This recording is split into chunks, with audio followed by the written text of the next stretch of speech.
And also, syempre mawawala ba naman yung balloon na may nakasulat na happy birthday kasi nga birthday ito. At ayun, so ito siya yung mahaba, ito na yung ginagawang design sa ganito. Diba, ang cute niya. At excited akong gamitin itong mga light colors kasi first time kong gagawa ng mga balloon gamit itong light colors. So excited. And guys, magmamanual ako ngayon gamit ito. Kung gusto niyo mag-DIY ng mga birthday na nasa bahay lamang, pwede kayong gumamit ng ganito. At huwag kayong mag-expect na lilipad yung balloon kasi hindi ito oxygen. Normal po ito na hangin. Galing lang. Basta dito galing.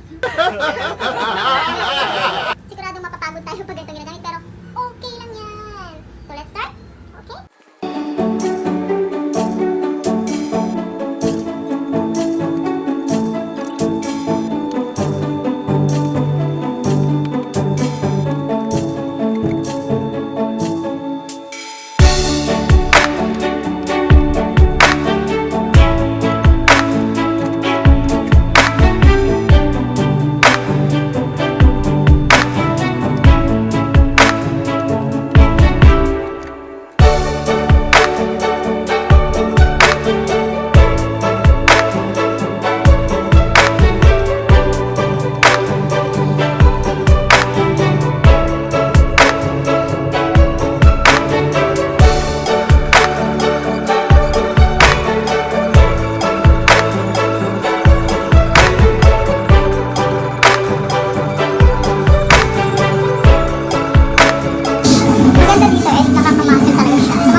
Kakaibang hugis ng balon. Hindi ko alam kung bakit ganun siya.